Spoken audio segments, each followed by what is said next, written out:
Hey, welcome back. This is part 2 of this supercharger install. The first one, I hope you just finished watching it. If not, there's probably a link in the description, or you can just click on Grease Monkey TV and you'll see this playlist for the OBS build. When we ended the last video, I did show you, I had this package, I'd ordered it from Amazon. Here it is on screens, pretty cheap for what you get.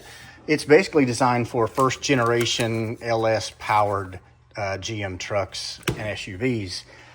I thought it would be at least a good start. I think I've had one of these kits before. It's identical to what you get on like Speedway or Speed Engineering and Speedway Motors. They all sell a pretty inexpensive kit like this. But I really kind of wanted it for the tubing, and it's already got the bend and the crinkle finish. It's got a bunch of clamps. This filter, it seems like it looks like a pretty nice filter, but the problem is that it comes apart, and I don't love that. So even though I do like how it's like tapered in there, I think we use the same kit on that red and black square body. The thing that turns me off is you got to have a hose clamp here, then a hose clamp holding, well, what should be your mass air sensor, but we don't have one. A coupler on this side, a coupler on the other side. That'll be this tube. So best case scenario, you've got 3 hose clamps within 3 inches of each other sitting on the shelf, local parts store. I think this cost actually probably the same price as this entire kit for a K&N air filter. But you know you've got a pretty good quality product, even though for some reason that's already letting go on the molding. But it does come with the clamp, so really much cleaner to just have a hose clamp onto this hose, coupler, 2 hose clamps. I'm over explaining this. Next item. This is our kit. We chose the small low temperature radiator kit because, again, we're not hot lapping this thing, so I feel like this heat exchanger is going to be plenty big enough. Also wasn't sure, or I was sure, I didn't have room for the big massive one to be in front of this radiator, so I would have had to come up with something. And I don't want to start cutting on it too much, if you know what I'm saying. Here's the goodies that come in the box. Instructions, a couple of short sections of 3/4 inch hose that have a formed 90-degree bend. So maybe for when you attach it to the top of your intercooler, you don't kink the hose when you fold it over. Pretty short amount of 3/4 inch heater hose. We'll see how we do. We may have to go buy some more of that, which is lovely. There's some anti-chafing sleeve, which is kind of like a Chinese finger cuff type material. You can put over your hose to protect it from rubbing anything. Wiring harness with a relay and a fuse. Well, here's the fuse holder. It looks like it's set up to run a switched input to tell it when to trigger the pump, which I'm going to change that to a grounded input just by little super simple stuff. You guys probably know how to operate a relay by now, because the Holly is going to send a ground output. This is our low temperature radiator. Should be, again, plenty big for what we need to. It comes with these spring clamps for your hose. We won't need these splitters because we don't have an intercooler that has dual inlets and outlets. That's what that's for. Here's the pump, and here's the reservoir. They were kind of extra about this mount for the reservoir, but then they were completely absent with the mount for this pump. They're like, hey, you can use an Adele clamp if you want. I'm like, okay, well, how about for the $1,300 and something for this kit, you put a $4 clamp in here for me. I think the plan is to come off the back of the supercharger, mount that reservoir here because it's supposed to be in the highest point.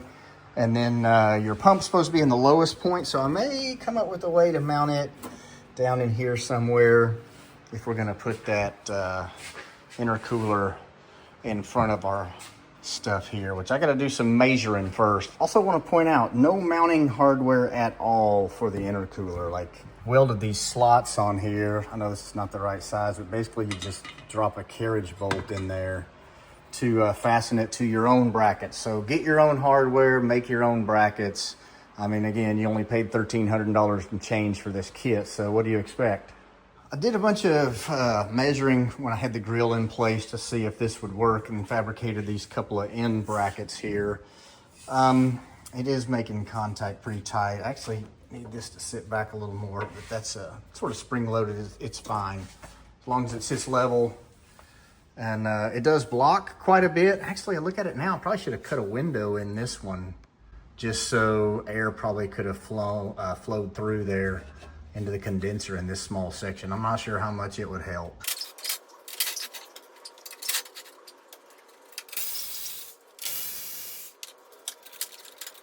I admit it, I couldn't help myself. I had to take that plate off and cut a window in it. It was just driving me crazy and couldn't sleep at night. I've got a bunch of the plumbing done. I had these grommets that I just were able to drill this hole and put a grommet around where these hoses can pass through, and that'll kind of protect them from chafing. Yeah, the pump is mounted. I've got our catch can back in place.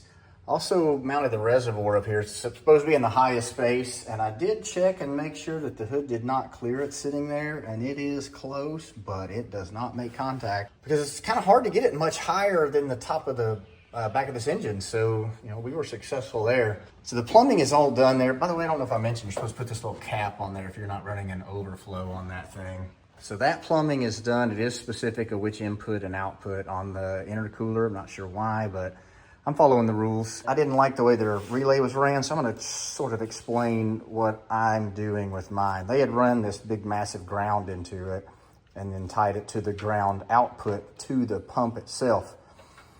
What I did was cut that ground wire and just ran a chassis ground from the pump and fastened it with like the horns, and then tied the Holley ground output to the ground on the relay. Then tie the two powers together so they're always hot. That way this relay will be switched up on grounding this side of it with the Holley, and that's when it'll send this output to the pump. I just wanted to go over kind of what I did different if anybody is really that nerdy or interested.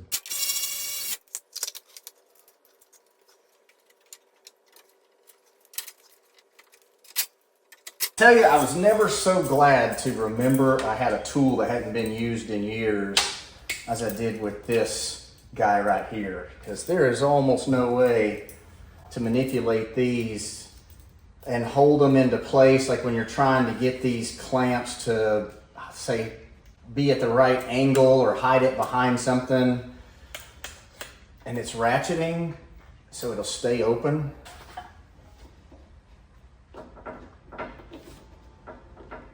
That. There we go.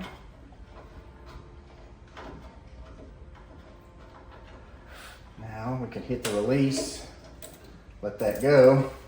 Anyway, and we got our window now. Air can flow through there. I like that. Makes me a little happier. These have a nice transition to where they're not going to kink. It should be great. I think before I put the grill on, I'll probably start filling that reservoir. You know, out of all the fluids, I think I like antifreeze the least. It's just slimy.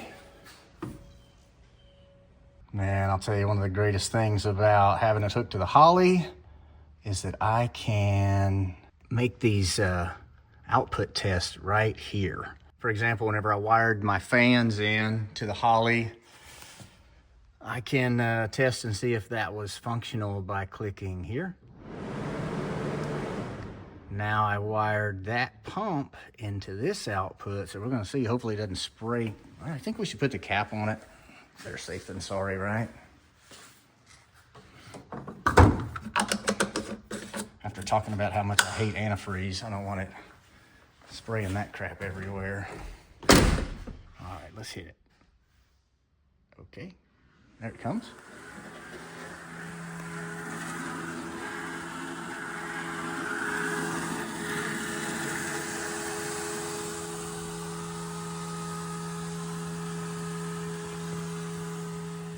If the pump stays running, that means the pump is submerged because it has a float switch built into it. I'll see how much we dropped here in the reservoir. Oh, like a lot. So just gonna put some more in there and then I can keep test firing that, but that's pretty cool. I'm loving this. I just snapped the grill back in place and just wanted to take a few checks here. I did have to remove that U-nut that's down there because it was making contact with the weld there at the base of this. I keep wanting to call it an intercooler, but apparently it is a low temperature radiator, and you know what? I don't want to disappoint the super nerds or anything. Also, it turned out pretty good, like where we ran these coolant lines right here. They are not going to be in the way of any of the lights and stuff fitting, so that worked out pretty well. It is admittedly off center a little bit, But that just kind of comes with the territory with fighting with that transmission cooler on that side. There wasn't enough room to move it further out. Hopefully AC and stuff still works really well. I'm gonna get this buttoned up and then we're gonna put this thing on the road. Well, it's out of the garage for the first time in a month or so. Guess we'll see how good or bad this Wizard tune is.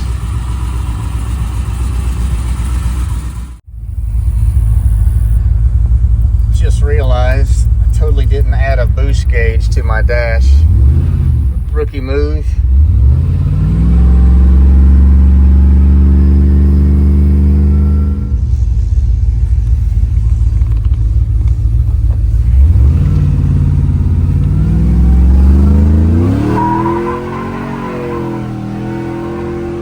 Holy Moses.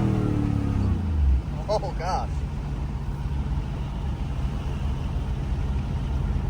It's gangster. Oh, she makes some steam. There is no getting around it. Try not to do too much. I'm watching the AFRs. I'm watching the intake air temp.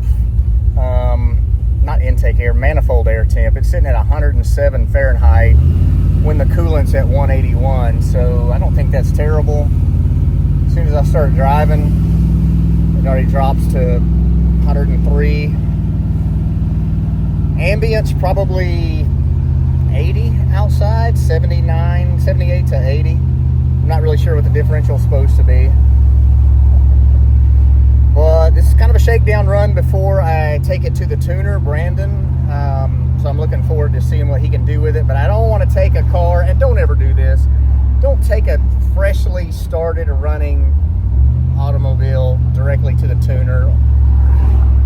Try to do a few shakedown things, make sure it's not leaking coolant or transmission fluid or something like that.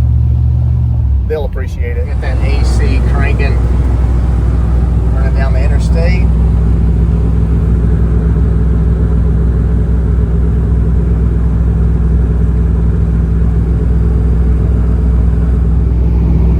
Seems pretty healthy. I'll pull over and check it a time or two before we get back to the house. Well, that hopefully that wraps up this install, as long as it's not bleeding whenever I do check it. Next time we talk, we'll be headed to the tuner. Obligatory.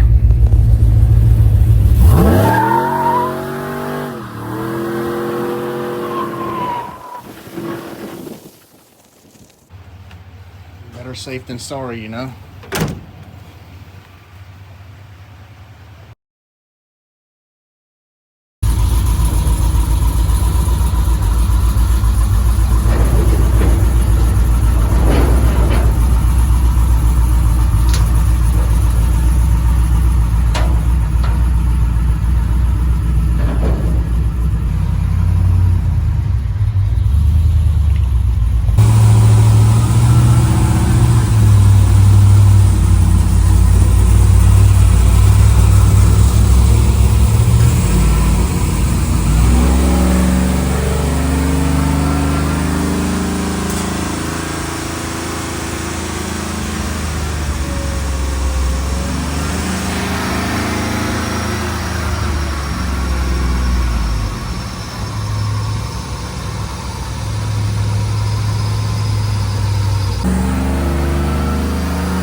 like 510 and 471, but here's what's important.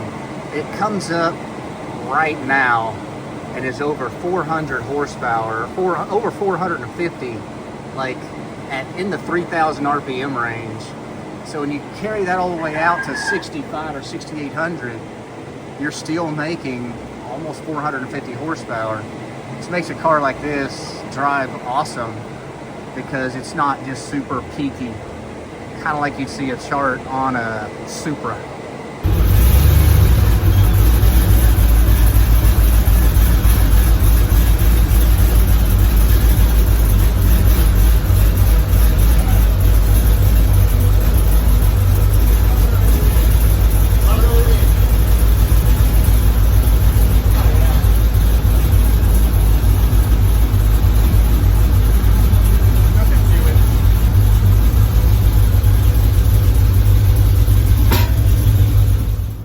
We're gonna call that a pretty successful mission. For a day like this, it's high 80s. It's not terrible like it was when we dynoed it down in Texas with the 4500 DA. Just wouldn't breathe and make power. So breaking 500 horsepower, and it does it early, like in maybe at 4,000 RPM, and makes that kind of power and torque all the way across the curve like we showed, is phenomenal. And this truck, you know, just keeping in mind, it's got 16-inch brake rotors that weigh 45 pounds apiece and big 20-inch street wheels and tires. It's got a 7-foot-long drive shaft that's 5-inch diameter. It's got a lot of things going against it, so it's not a dyno queen, I guess if you want to call it that.